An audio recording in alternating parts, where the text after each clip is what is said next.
Once again, my name is Annette. I am an addict. Amen. And the name of this workshop is Do You Want What We Have? And our first speaker is going to be Monty D. With that, I give you Monty D. Thank you. Thank you. I'm Monty and I'm an addict. Hey, Monty. All right, kind of going back, kind of where I started off at with this stuff is I was about 19, so I'm like 67 now. Okay.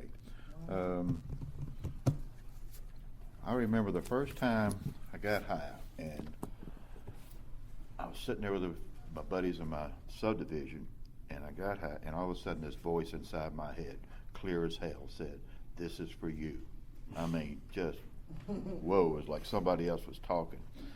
And it took a long time. I didn't, at those days, I only, after work, we'd go out and party. We'd go down Chastain Park, grab some stuff, do our thing, go eat like hell later, and get the munchies and all. And it was my addiction came on real slow. I was trying to think of the years and stuff. When I got to about 25 or 6 is when I'd leave work at 5 o'clock and I would use on the way home. And, okay, sensitive mic, stop beating on the table. Okay. Good note. I'll keep my hands in my pocket. So, let's see, where was I? So I started using it at 5 o'clock after work and on the way home. And then it got to be, I'd leave work an hour or so early, and then it just kept coming on up the clock until I'm using on the way to work, right? And then I'm using in between. I'm in the flooring business. I'd go do estimates and stuff, and I would use in between like estimates and stuff, and spray myself down and wipe my hands off with wipes and chew gum and everything, so hopefully nobody would notice. There was a time though I went in a damn Publix and I had a number in my friggin' ear, and like the manager comes up, I don't think you ought to have that, there. It's just high as hell, I don't know what the hell I'm doing. But I did go to, the first time in AA was 96 to 99, you'll remember. You did the noon meetings. I'd do Monday, Wednesday, Friday, and I thought that would be okay. And, I didn't go to many meetings at night. I really didn't get into the fellowship of the other events that NA has, which really, later on I found out how you get to know people, and it kind of makes me a little more accountable. And at the time I had 2 young kids anywho. I mean, they were like 2 and 5, that kind of stuff. So I kind of wanted to be home at night with them. So let's see, we get into about the September 99, I said, well, the hell with it. I'd start going like Monday, Wednesday, then it went just a Monday or something. And actually I was the treasurer of the meeting. And finally all of a sudden I saw my old dealer, picked up some stuff, and I wound up just leaving the damn box of the money at the door of the noon meeting. I didn't want to see anybody or anything, And I saw you once at a bank, and I just kind of hauled ass from you. So, after I started back using, I was back out for 8 years, and it was always the courts or the law enforcement that got me and turned me around. All right, and that was 3 times, and each time I would try to work a harder program, be a little more diligent with this, and 08, well, it was 07 I came back, July of 07, and let's see, we got into 08, go to Vogel retreat for the surrender group, started doing that, going out on Friday nights, and doing other meetings, starting, trying to build it up, get something going. Well, that didn't work either. I stayed about 6 or 8 months, something like that, and I was coming up on my ninth month, and a fella called me from the group, and I was on my way home, and I was using. And he said, "Where have you been?" And I said, "Just here and there." He goes, "You using?" I said, "Yeah." And he said, "Well, throw that shit down." It was, George C. And so that day, but the next day I did. I went through it in the damn sewer drainage or something, all my stuff. And then that wasn't enough. So my last time was December 19th, 2008. I left a Friday night meeting, and there was everybody saying, go out to eat with us, go out to eat with us. And there was a party going on, close to Christmas up at Lake Lanier. So I go up there, and everybody's having fun. They're going ape shit. There's beer and stuff around, and hell, I started drinking just the parts of the beers on tables and stuff. I wanted to be like everybody else, having fun in there, okay? And then I got to, like, somebody had some scotch, and I was drinking that stuff like nothing straight, Well, I left there and got lost, wound up driving up to the damn entrance to Lake Lanier Island. And the guys in the damn window, and I'd already, hit something and busted a damn tire. So I asked the guy, I said, "Is this Stone Mountain?" I'm that screwed up. And so I oh shit, I turn around, go out, and I realized I got a flat tire, okay?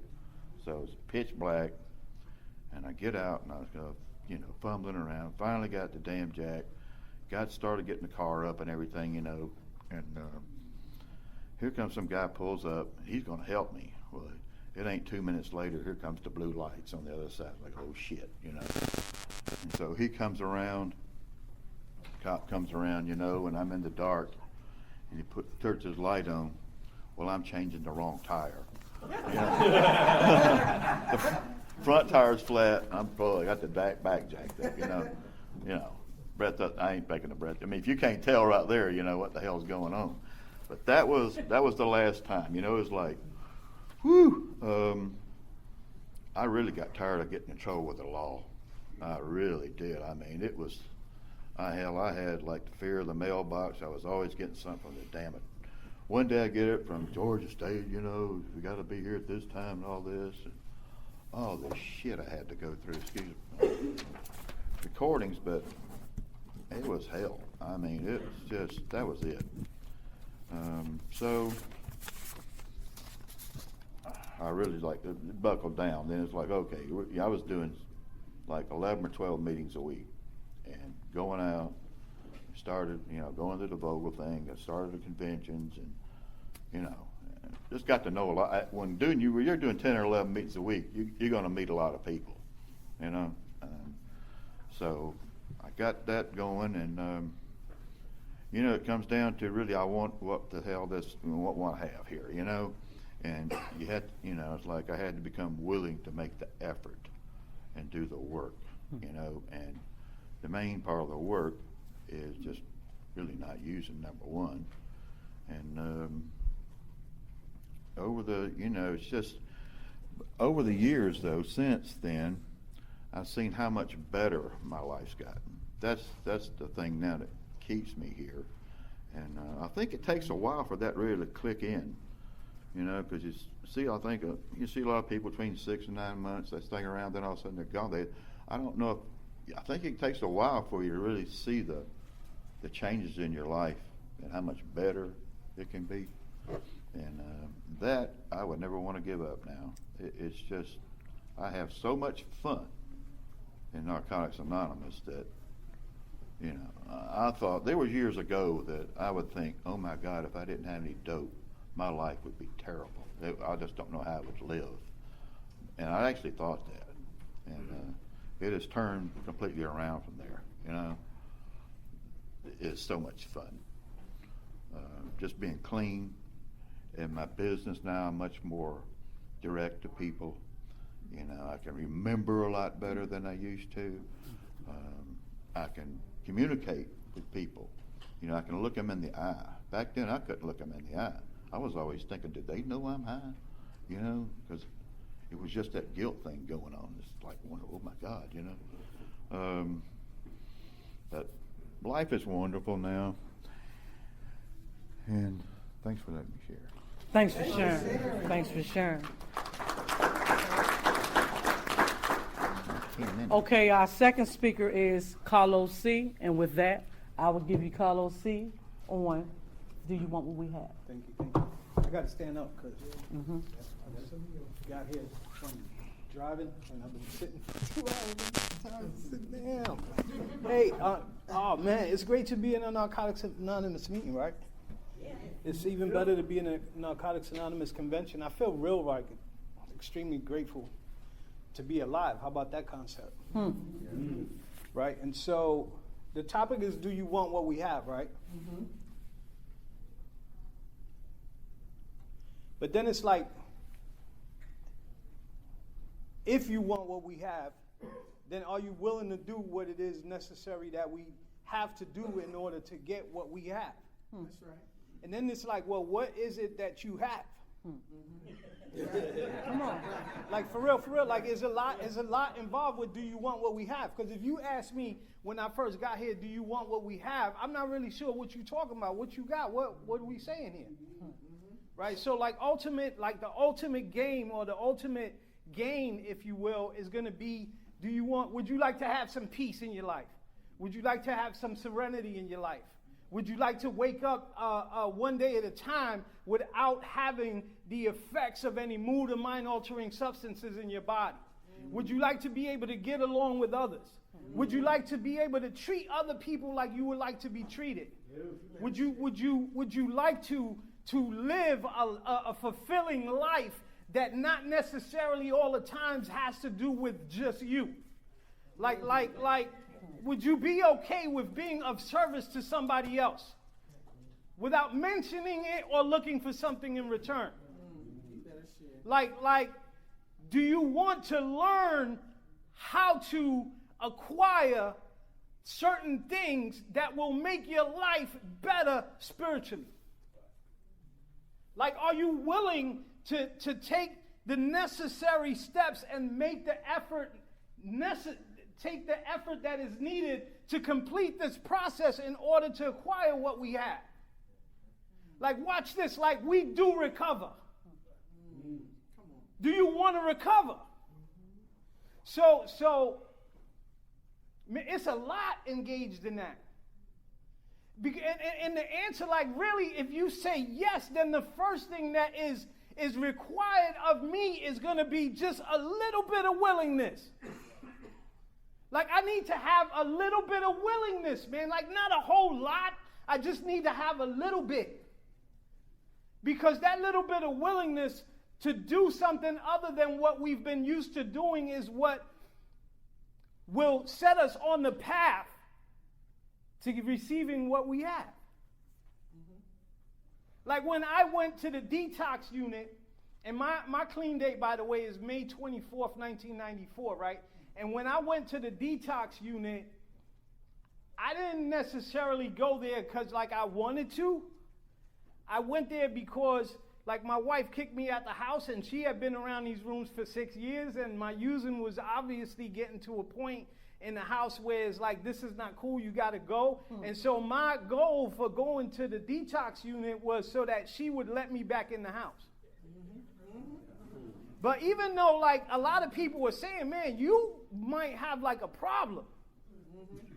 You know what I mean? Like when I came up, I used whatever it is that you have, with the exception of shooting a needle in my arm. I just wouldn't do that. But I snorted heroin and all that. I did, like, so I tried, like, everything and did everything in succession. Like, it started with a Bacardi and Coke, man, and a joint. That's like where it started. And it escalated to, like, whatever. Like, one day I was standing on the street corner in the Bronx on Castle Hill Avenue in Randall, and I was trying to cross the street, and I couldn't cross the street because I was so high on PCP or angel dust that the sidewalk was too high off the street.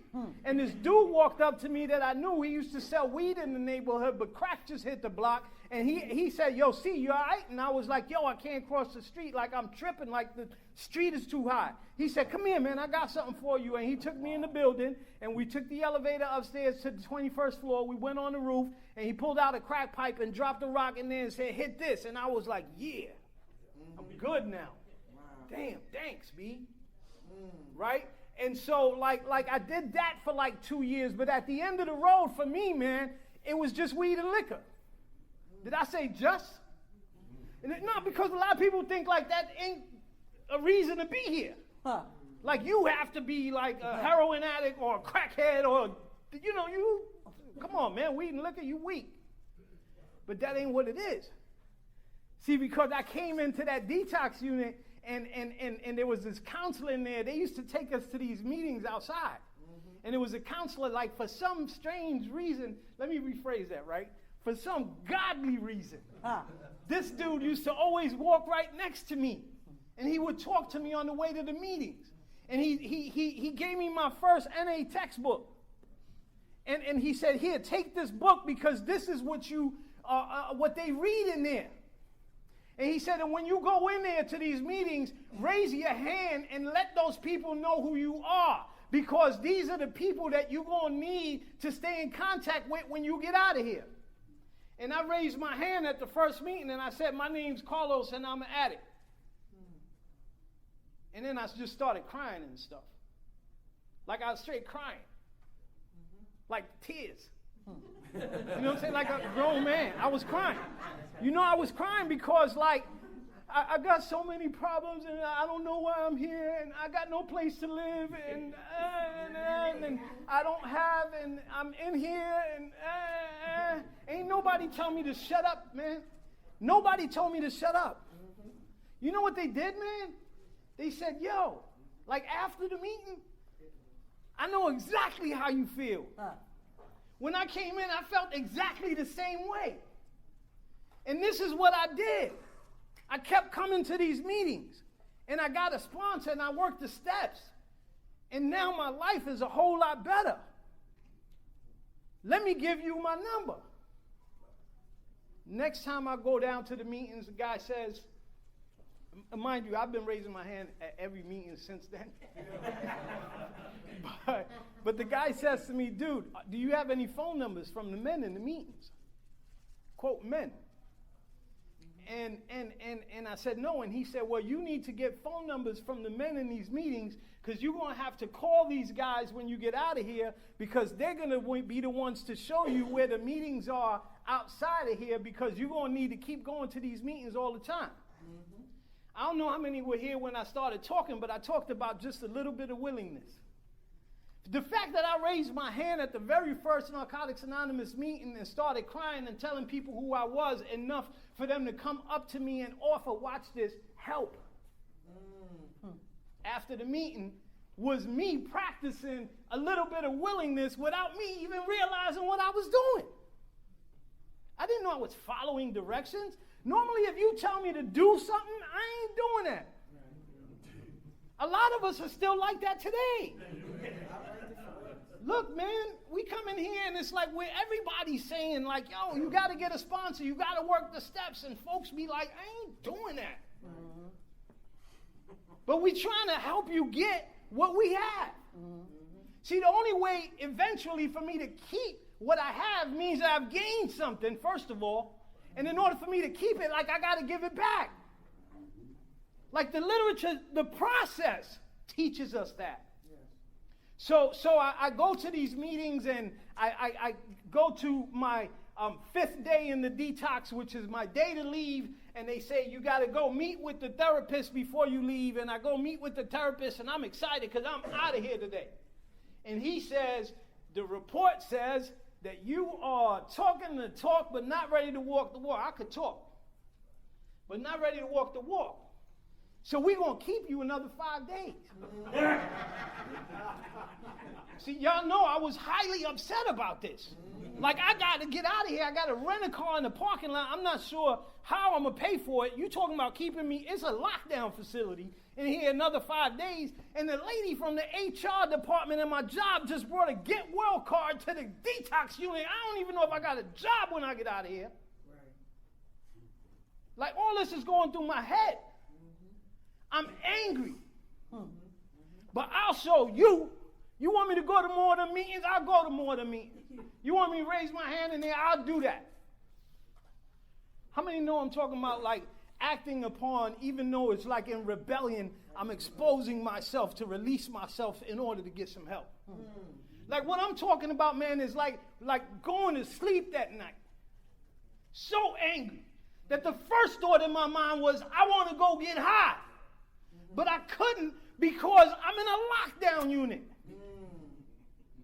Come on.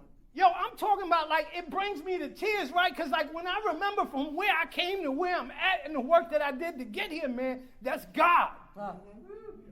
Right? And so like I went to sleep, and when I woke up the next morning, I was amazed, spiritually amazed.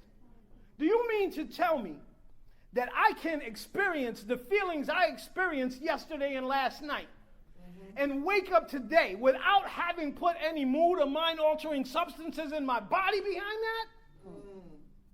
This is crazy. So I came up with a plan. When I get out, I did. When I get out of here, watch this, when I get out of here, if I ever get that angry, I'm probably going to have some money in my pocket. I'm going to go to Red Lobster and get me some lobster tails and some crab legs because I like that instead of getting high. Good plan. So regardless of how crazy or not what we do in here to stay clean that sounds, at 7 days, 6 days, that was an amazing plan. Because without me realizing it, what I was actually saying was that I am not going to get high anymore. I'm going to do something other than get high regardless of how I feel, man. I didn't know that till when I looking back at it later. Going through the process. So I get out of there and I meet up with this guy. I called him and he says, where's the car supposed to be turned in at? And I told him. And he says, I'll meet you there. This is a time when... Let me say this, man, like the people, and you let me know when I need to stop, right? The people that embraced me, that I was attracted to because they reached out to me when I got here, were people that had worked the program. People that were living the program. People that their primary interest was to take me through the steps so that I could have what they had. They knew how I felt, but they didn't feel like that anymore. These cats were like straight millionaires, man, and like I had no idea because it never came up how much money they had or what they drove or none of that was never in question. I get in my car and I'm supposed to meet this guy at the rent-a-car place, and instead of doing that, I'm headed to the house where I'm no longer welcome, and I get off the expressway on Memorial Drive and I hang a left and I hang a right into the package store parking lot. Right out of Detox. Yo, you laugh, but that's what I did every day. So it was like normal. Now, I'm talking 1994, so it wasn't no remotes to like lock the car, beep, beep, and all that. So I turned around and put the key in the door and locked the door, and I turned around and it was package store, and I was like, oh, snap. You don't get high no more, dude. And I got in the car, and I haven't used since, man. That's right. You know, I hear sometimes people say things like using is always an option. I thank God that what he gave me was not that using is always an option. What I received from the people that grabbed me and held my hand through this was like, dude, you don't get high no more. Why are you bragging about having like 90 days? Like, duh, you're supposed to have 90 days because you don't get high no more. But they did it with love.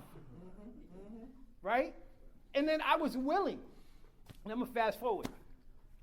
Because I got my first sponsor when I got out of there, and he was great. He was awesome. He worked the steps. He was always talking about Father Martin at some detox unit he went to. He was a real spiritual cat. He used to come and pick me up every day to go to a meeting at my apartment because I got an apartment. How about that? Oh, no, let me stop lying. Hold up. Before my apartment, when I got out of detox, I had no place to live. God, watch this, found me a room in a crack hotel called In Town Suites on Piedmont Avenue across from one of the biggest liquor stores in Buckhead, right? But walking distance to a meeting clubhouse where there's meetings from 8 o'clock in the morning to midnight. Okay? Right? And so I'm staying in this crack hotel, but it was real cool because it was like not that far from my job. So I could take like a $4 cab up to Peachtree. But then what was awesome, it was I'd take a $4 cab or I'd walk back to the hotel after work. And I'd do whatever I had to do, change my clothes, and then I would walk to the meeting behind the liquor store. And I'd hang out there for a few hours. And then I'd go back to my room, and guess what I used to acquire? One more day. Huh. And sometimes, right, early on, like the spirit of using to be on you heavy. And it was on me heavy. And I had somebody tell me, man, they used to say, yo, do you believe in God? And I say, yes. Right? And they say, like, but you know, like, if you're trying to get closer to a relationship with God, there's also a negative power working twice as hard to pull you back the other way, because it ain't trying to have you go that way. So if this thing ever come up on you at like 2 o'clock in the morning, man, and you doubt me, you ain't going to reach me. You're going to have to call on God real quick to remove that thought from you so that you can go to sleep and wake up with one more day. And if you have to scream at the top of your lungs, Satan, get away from me, negative thought, get away from me, remove this from me until you wear yourself out, then that's what you're going to have to do. Call me tomorrow if that happens tonight and let me know how it worked out. That's right. And I remember days having to say, get away from me, in the room by myself, and going to sleep and waking up the next day with, guess what? One more day. That's right. So I start going through the step process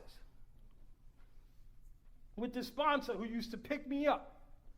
One day, Monday in a BMW, Tuesday in a Jaguar, Wednesday in a Mercedes-Benz. I never asked him what he did. It would never came up. One day I asked him about a year later, and I says, what do you do? He says, you never look at my license plates? And I said, no, like I just get in. And he said, ATM 1, ATM 2, and ATM 3. I said, what the hell does that mean?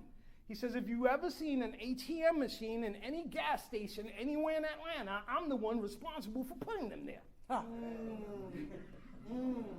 I had no idea. I didn't know until years later when I went to his house. Dude lived next door to like Chipper Jones. I didn't know all that. It wasn't important information that had anything to do with helping me to get clean. He was just coming over to pick me up to take me to meetings and then coming back over to take me through the steps. And I would work steps 1, 2, and 3, but see, I had one secret. I wasn't going to tell nobody, so when it got to 4, hold up, I'm kind of busy right now. Can you meet me next week? And then he was like, yo, I really can't come pick you up no more, because now, mind you, I got like about 6 months clean. He's like, my sponsor told me to stop picking you up. Like, if you really want this, then go to the meeting, and if you get there, I'll see you there, I'll bring you back. And I was like, fuck you, man, come on, what kind of sponsor? I don't need you. Come on. Right, I'm from New York. I used to be like that. Come on. Yeah, that's what we do. And so I got another sponsor. He was a millionaire too. I didn't know this till way later on down the line. But all he wanted to do was help me.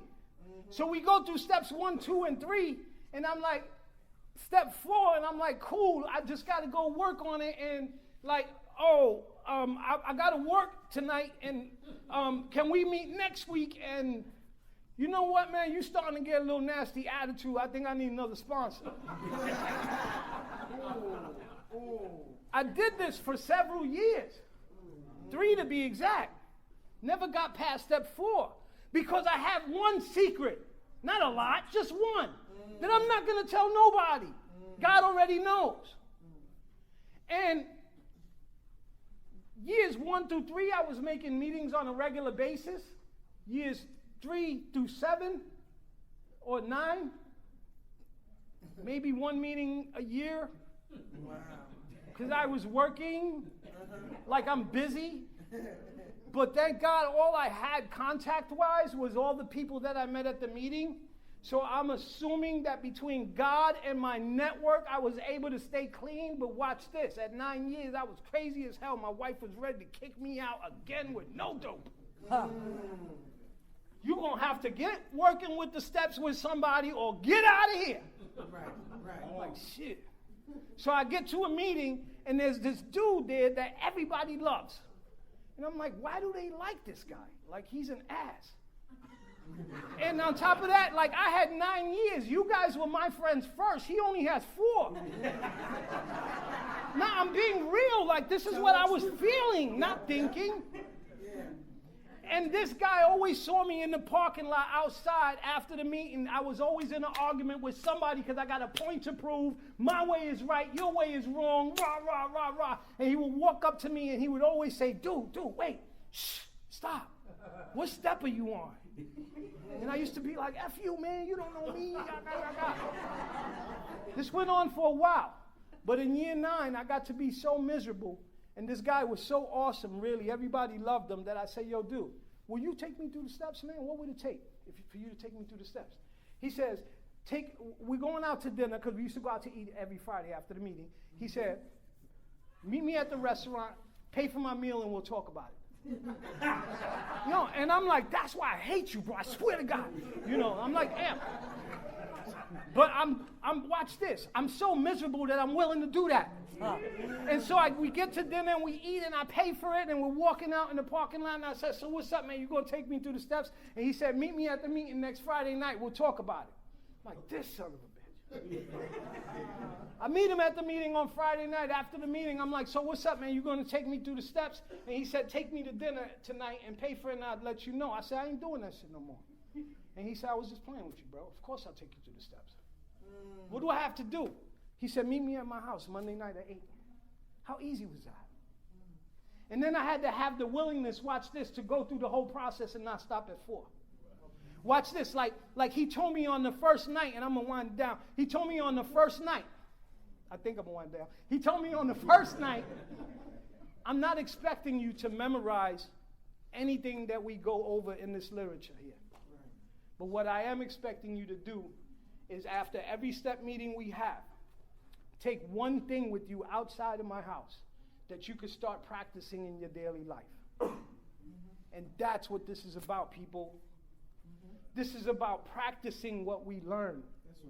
This is about getting the information, finding out that I have a disease, that I'm just a sick person trying to get well, that I'm never going to be like cured of this disease of addiction, that if I simply understand what the disease consists of, like the obsession and the compulsion, and I ask, like, what is that, when people get flamboyant with the explanations of it, like, I don't understand, can you help me to understand what that means, like understanding that I have a disease and what it consists of, I can now start to take care of it.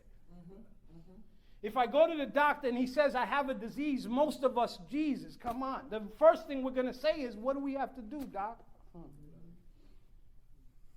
Then we come in here and we find out we got a disease and we be like, I ain't doing that. That's right. That's right. I'm saying that to say, like, stop, people. Like, I suffered 9 years, man, clean, without working those steps, man, and got, like, nowhere spiritually, internally, mentally, man. Like, I'm saying, you don't have to suffer, man.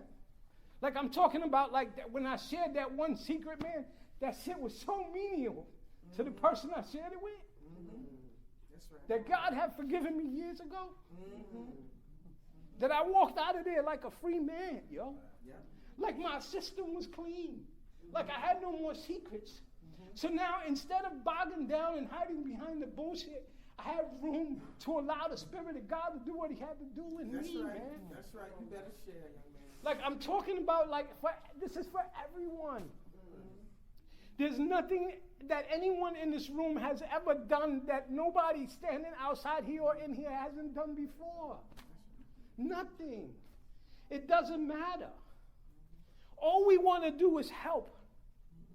And all we have to be is a little bit willing to receive the help. 22 years later, man, I still ain't perfect, man. I got like mad issues. They all start right here. Like most days, I feel like I'm not happy. But I have a sponsor, and I talk to him, and he'd be like, what's up? And I'll tell him. He'd be like, what the fuck is wrong with you? Like, I have to stay connected and share the real me with at least one other person in this room or in this program that understands exactly why I'm sharing what I'm sharing. That it's not to create gossip, but to receive help. A lot of the times it's as simple as, have you prayed? Hold it down. Keep moving forward. Have faith. God got you. Look how far you've come, man. I've come a long way, man, right? But I'm praying and hoping that I have a long way to go, man. And in order for me to get there one day at a time, I have to still keep reaching out and still keep making meetings, because y'all said if you want what we have, you have to be willing to do what we do. And I have yet to meet that person who has 22 years that stopped making meetings, stopped connecting with a network, and then still stayed clean at year 25. I've seen a lot of dudes with a lot of time go back out, man. Like, watch this. Like, I don't get high no more, and I ain't trying to get high. I'm not trying to put myself at risk of getting high, which starts, man, if we find out, this starts with the way that we think, man. See, the ultimate goal here is to have a spiritual awakening as a result of working these 12 steps. That's right. That's right. And the spiritual awakening is an awakening of the spirit, which means that my thoughts right now, today, just for today, are more in line with what God would have me do rather than what I want to do. That's right. And if I keep working towards doing what the relation or the God that I understand would have me do rather than what I want to do, right, my thinking is changed. Hence, the more I think like that, my actions are going to change and be more in line with what the Spirit will have me do. I'm going to let this go for real. I was at a job interview yesterday. I've been on my job for 2 years, and I'm not happy there, man. I don't like going there no more. It's ridiculous. But I'm grateful. Hear me, y'all. I'm grateful because I'm able to maintain what God has given me and my family and all that through it. So, see, before having the spiritual awakening, I'll tell my boss in a minute, man, why you keep coming over here asking me questions? Leave me alone. Let me do my job. Damn. And then wonder, why they trying to fire me? I used to be like that. But today, my boss will tell me, man, yo, I need $15,000 out of you today. And I'd be like, all right, no problem, I got you. It ain't possible, dude. You stupid. Like, you know what I'm saying? Like, I'm saying that to myself. But I tell him, I got you. That's right. It's the difference. Yeah. So I get to this job interview yesterday, and I get to talking, and I do a lot of talking. Obviously, y'all see that. But I do a lot of talking. And the lady asked me about my character. And I said, I'm a team player. Everybody say that shit. Team player. I like challenges. I don't really like challenges. But we say that in a job interview. And she said, I told her I'm a team player.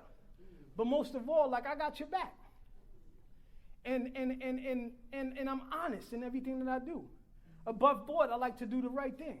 I said, to tell you the truth, I felt a little guilty today when I went to my manager and told him that I had to take a long lunch because I got a doctor's appointment, because I didn't have a doctor's appointment. I'm coming here to meet with you, see about this job. That's right. That's right. Come on. My spirit was feeling a little funny about that, man. Yeah. I'm just telling y'all, man, like, about me. She said, well, it was a little white lie. So it ain't that bad. I said, okay. That works for you. Right. But my spirit was still a little bit, I'm rushing back to work like, damn. Hoping they won't ask for a doctor's note. They never ask for a doctor's note, but I'm a paranoid dude still, right? Because, like, I'm into doing the right thing, man. That's right. Right. Just by its nature. And I'm not perfect. So please don't ever see me outside of here and think he's perfect. Because I make mistakes. I say stupid things sometimes. I think stupid things all the time. I just try not to act out on them today. So the question going back to, do you want what we have? I prayed before I spoke today.